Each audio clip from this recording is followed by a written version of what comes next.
Yo, so if you've never met me, I'm a big fan of many arena fighters and anime games, and I love CC2. To not toot my own horn, but I did get top 4 in Dragon Ball Xenoverse 2 at the time, and top 8 at a Naruto Storm 4 tournament with the Gold Afro Senju. Today, I'm bringing you my first ever Demon Slayer, the Hinokami Chronicles tier list. I've been playing the game for the last 5 days straight with other content creators, and note, this is an early tier list based solely on my opinion. If you want me to make another tier list in the future, smack the like button. Also, I want to include that even if I put a character lower in the tier list, doesn't mean they can't be in a higher or better tier, solely because this game relies heavy on team energy. It's a big thing in this game, and not every team is explored because the game is not officially out yet.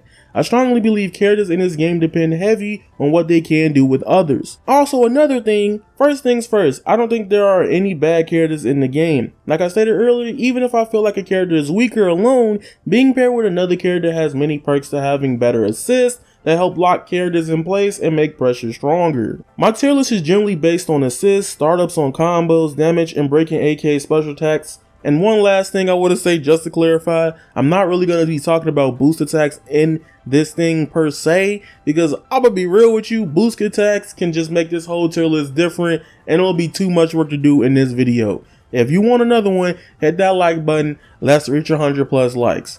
That being said, hit subscribe and the bell and turn on all notifications, and if you have questions, I will answer them down below in the comments.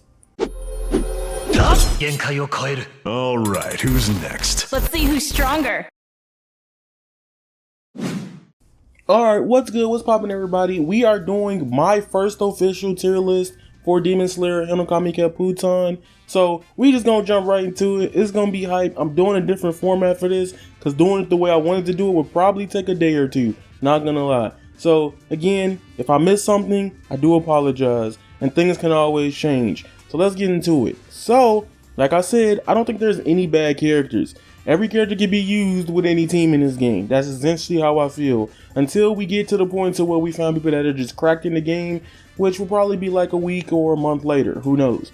First off, we're talking about the basic Tanjiro, okay? The normal Tanjiro. Now, normal Tanjiro is really cool, but like, let's be honest. Like, why would you play with normal Tanjiro when Hinokami Tanjiro's in the game? However, I think he is very solid, and one thing about Tanjiro that's really good is his charged attack hits like at a horizontal angle. It can beat almost every move. However, I just put him down here because he ain't got no sauce. I'm not gonna lie to you. That's just how I feel. He ain't got no sauce, but he does have all the tools. So if anything, my second opinion was I would probably put him at high of A tier. Alright, the next character could either be B or S tier, and let me explain why. That character is Murata. Now, Murata to me is outstanding. He is just a general character overall, kind of in the same vein as Tanjiro. His charge hit, in my personal opinion, is not that good. However, if you find the right assist to use with Murata, him using his cheer, you will never be in a disadvantage because you can always have meter to escape. He gets a lot of meter, and since you can just charge up and do a lot of things when you get somebody in a hard knockdown or run away and then throw the assist out, you can probably pull off a cheer here and there. Murata overall is a pretty fun character. Next is Makomo at the end of A tier. Also, by the way, just because I have something in like a tier doesn't mean it's necessarily ordered, but for the sake of video, let's say it's typically ordered, okay, just to make it easier for y'all to follow. So Makomo is a really good character. I wanted her to be the main. I think she still could be in the S tier category.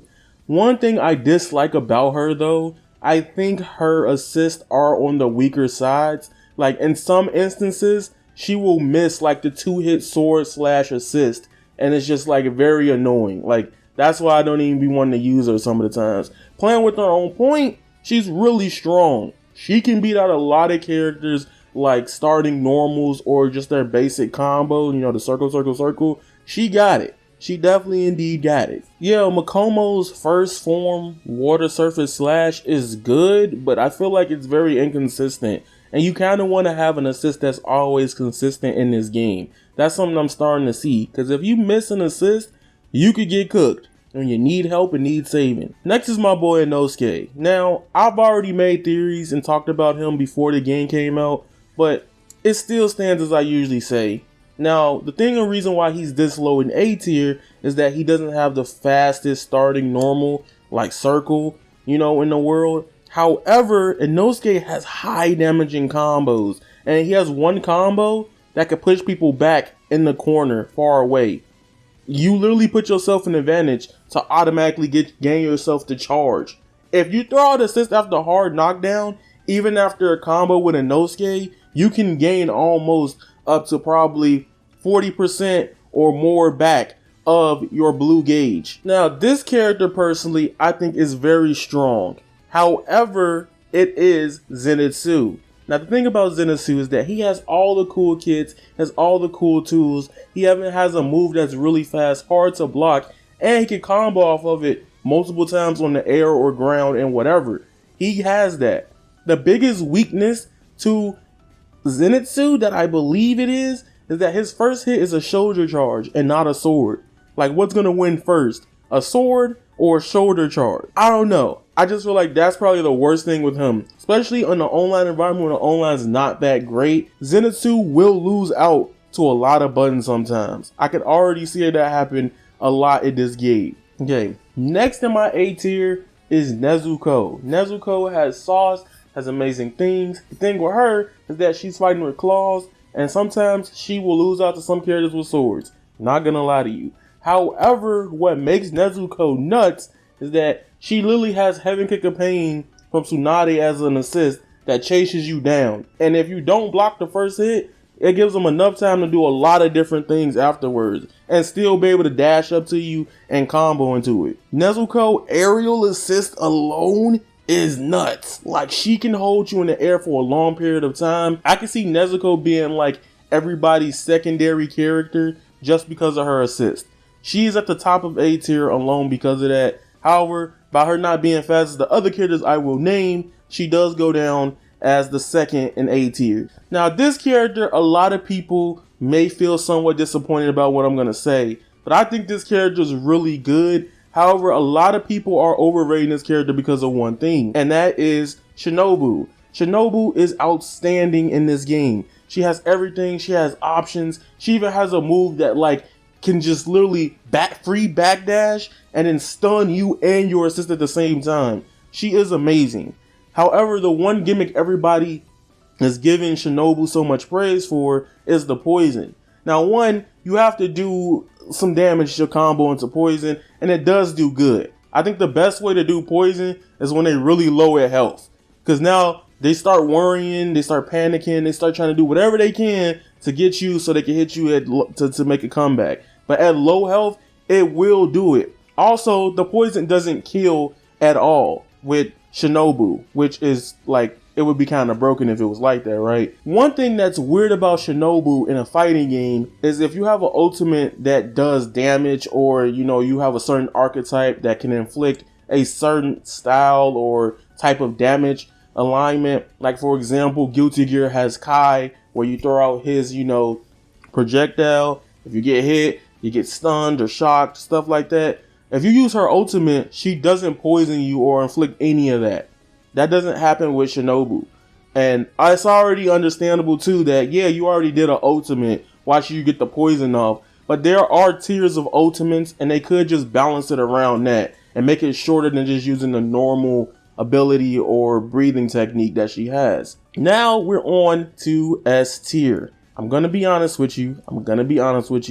A lot of people are going to be like, what in the hell am I talking about? But hear me out.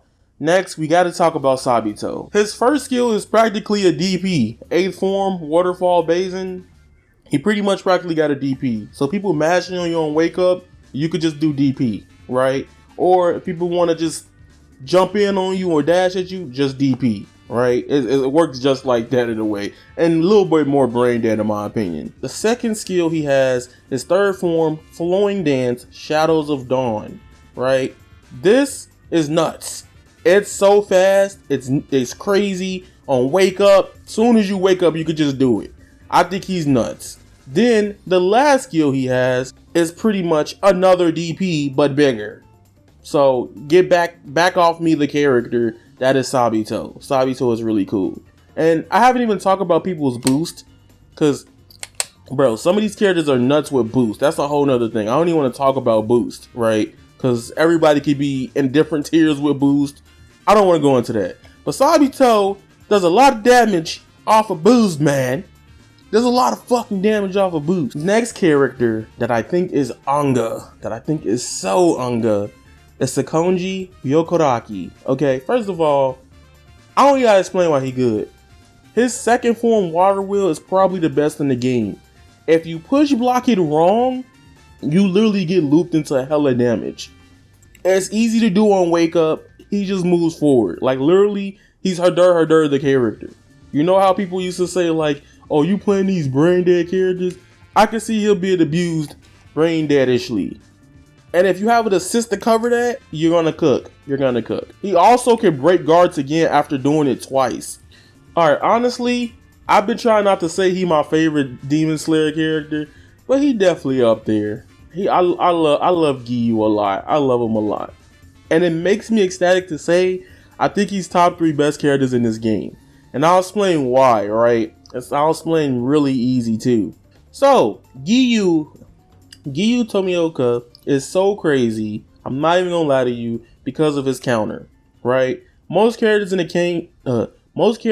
this game have to use parry to get the blue counter option, or the blue combo gauge rather.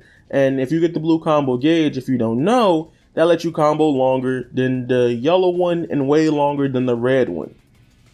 Essentially, since the netcode's not all that, people who mash would get yeeted. They will get destroyed. Also, you could pretty much do a whole combo off of just counter and do more than 50%. Probably even more if you have level 2. And God forbid a level 3 combo into it.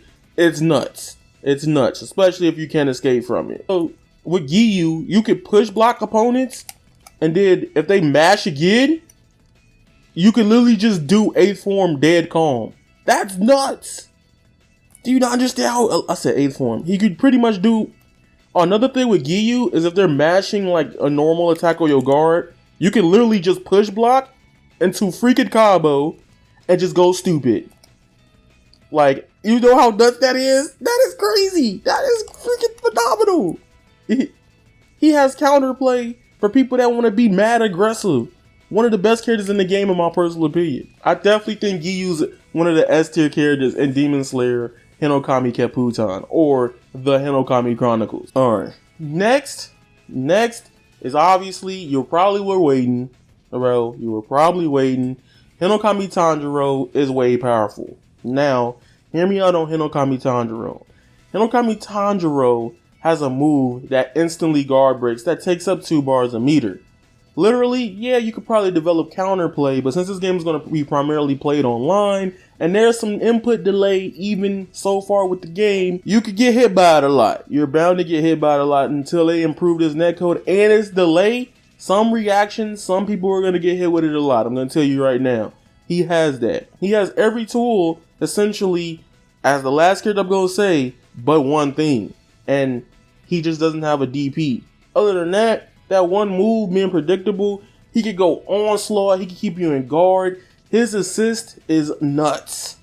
He does a 3-hit Rekka, pretty much, a 3-hit streak, and he will cook you. He will cook you.